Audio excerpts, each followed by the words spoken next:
Halo adik-adik semua. Kali ini kita akan belajar mengenai konflik dalam kehidupan sosial di masyarakat sekitar kita.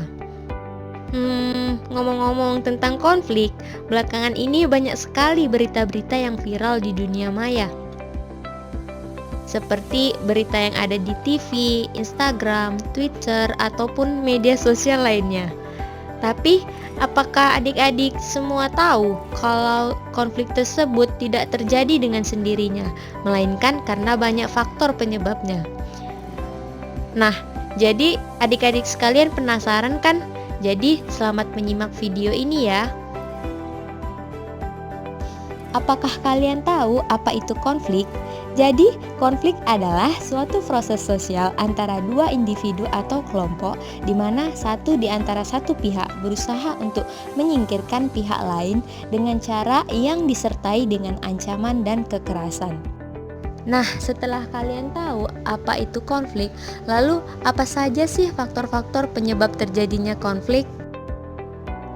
Pertama, adanya perbedaan antar individu. Yang kedua, adanya perbedaan latar belakang kebudayaan sehingga membentuk pribadi yang berbeda-beda pula. Yang ketiga, adanya perbedaan kepentingan antara individu dengan kelompok. Selanjutnya kita masuki pembahasan mengenai jenis-jenis konflik. Pertama, konflik pribadi. Jenis konflik ini sangat sering terjadi di dalam keluarga, pertemanan, dunia kerja, dan lain-lain. Kedua, konflik rasial. Konflik rasial akan terjadi ketika setiap ras merasa lebih unggul dan lebih mengutamakan kepentingan kelompoknya sendiri. Ketiga, konflik agama. Konflik agama terjadi antara kelompok-kelompok yang memiliki agama dan keyakinan yang berbeda. Keempat, konflik antar kelas sosial. Contoh konflik antar kelas sosial ini yaitu contohnya seperti kelompok kaya dan kelompok miskin atau menengah yang saling memperebutkan kekuasaan di dalam dunia politik.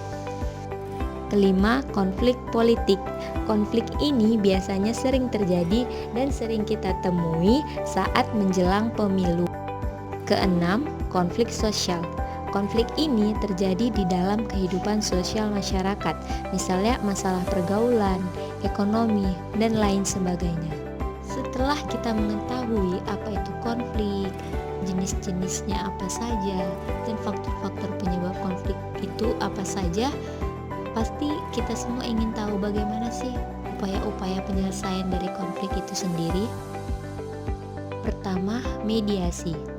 Mediasi ini merupakan sebuah bentuk penyelesaian konflik yang melibatkan bantuan pihak. Yang kedua, arbitrase. Arbitrase ini merupakan penyelesaian konflik dengan bantuan pihak ketiga yang bersifat netral dan bertindak sebagai pemberi keputusan, yang mana keputusan-keputusan yang dibuat disertai dengan perjanjian tertulis dari pihak yang berkonflik. Contoh dari arbitrasi tersendiri yaitu ketika wasit mengajar kartu merah untuk Rano pasca keributannya dengan Aldo di pertandingan sepak bola, yang mana wasit bertindak sebagai pihak ketiga yang netral, dan selain itu keputusan wasit juga bersifat mutlak dan harus dipatuhi. Yang ketiga, adjudikasi. Adjudikasi merupakan bentuk penyelesaian konflik melalui jalur pengadilan atau sidang.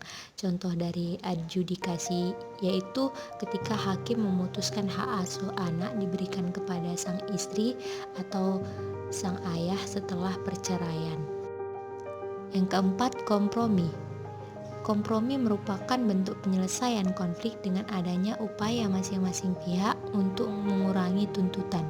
Contoh dari kompromi adalah ketika Mia terlibat kecelakaan dengan Diana, lalu mereka pun saling menuntut ganti rugi, namun pada akhirnya mereka saling mengikhlaskannya. Yang kelima yaitu konsiliasi.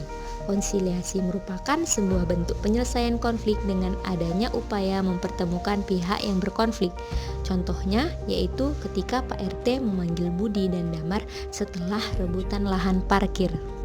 Yang keenam yaitu koersi. Koersi merupakan bentuk penyelesaian konflik dengan menggunakan ancaman, baik fisik maupun psikologis, agar pihak lain bertindak sesuai yang diharapkan. Contoh dari koersi ini yakni ketika polisi menggunakan gas air mata sebagai upaya menghentikan demonstrasi yang ricuh. Nah, adik-adik sudah tahu kan apa itu konflik, faktor penyebab terjadinya konflik itu apa saja, jenis-jenis konflik apa saja, dan juga bagaimana sih cara penyelesaian dari konflik itu sendiri. Itulah materi pembahasan kita mengenai konflik dalam kehidupan sosial di masyarakat. Bagaimana? Apakah adik-adik semua mengerti? Cukup sekian materi pembelajaran kita hari ini. Sampai jumpa di pembelajaran selanjutnya. Dah.